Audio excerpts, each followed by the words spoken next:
देखिए कांग्रेस कितनी मूर्ख हो गई है। मैंने सुकुमार सेन के बारे में कहा। अब आप समझिए कि 1953 में एक एग्रीमेंट हुआ गवर्नर जनरल का। उस वक्त सूडान के जो चीफ इलेक्शन कमिश्नर बनाए जाते हैं उनको गवर्नर बोला गया। एक एग्रीमेंट है। आज मैं अभी ट्वीट करने वाला हूं। आप ये समझें कि उसके बारे में कह रहे हैं कि मुझे गवर्नर और एम्बेसडर के बारे में फर्क नहीं है। मूर्खता की पराकाष्ठा देखिए। 1960 में उसी chief election commissioner Sukumar Sen को बर्धमान यूनिवर्सिटी का वाइस चांसलर बनाया।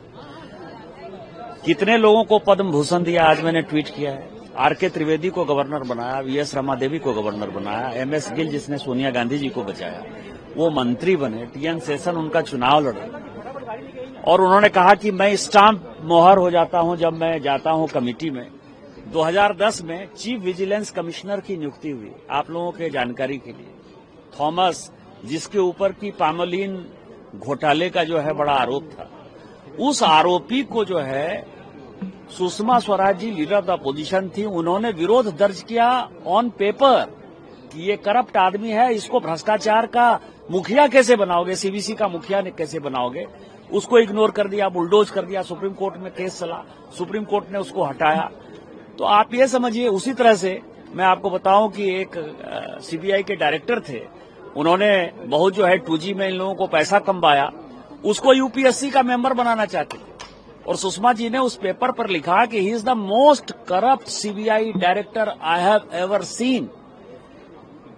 तो उसको जो है आप ये समझें कि उसको एनएचआरसी का मेंबर नहीं बना पाए, क्योंकि एनएचआरसी में होता था, उसको यूपीएससी का मेंबर बना दिया और फाइनली उसी करप्शन में यूपीएससी के मेंबरशिप से उसको हटना पड़ा। अभी भी वो जिंदा है। ये कांग्रेस है भैया, ये चोरों की सरदार है, चोरों की पोटली है। इसलिए राहुल गांधी को कोई सीरियसली नहीं लेता, मुझे भी नहीं लगता कि कभी सीरियसली लेना चाहिए। मैंने तो वो लेटर रिसीव किए ना। आपको पता है कि सोनिया गांधी जी ने नेहरू मेमोरियल से सारी चिट्ठियां चोरी करके लेके गई हैं। लगातार नेहरू मेमोरियल लिख रहा है, नेहरू जी की चिट्ठियां वो नहीं दे रहे हैं।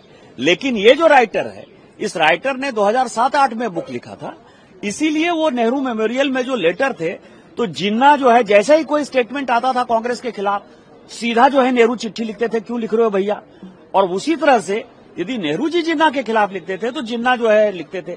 उसी तरह मुस्लिम लीग का जो मेन आदमी था फजलुल हक, उसके लिए भी इसी तरह की बातें हैं। मैंने तो सारी चिट्ठी कही, कौन पेपर जो है मैं डाल देता हूं। और उसके बाद आपको बताया कि सैटेनिक वर्सेस कहां लिखा गया, हमारे यहाँ के मुसलमानों से क्या मतलब था। सब अब पूरी दुनिया ने जो उसको फ्री कर दिया, लेकिन हमारे यहाँ बैन कर दिया, साहबानों बैन कर दिया। मैंने ये कहा कि सोमनाथ जो है, आज तक सोमनाथ जो है नहीं गए ये लोग, पूरे परिवार के लोग। उस वक्त भी आपको पता है कि राजेंद्र बाबू को अभी विरोध किया, सरदार पटेल का भी विरोध किया। अयोध्या जो है मंदिर इतना बढ़िया बन गया, 500 साल की गुलामी खत्म हुई। आज तक गांधी परिवार से न सोनिया जी, न राहुल जी, न प्रियंका जी कोई गए हैं। तो इनको किसी में आस्था नहीं है, उनको केवल मुस्लिम वोट बैंक में आस्था है।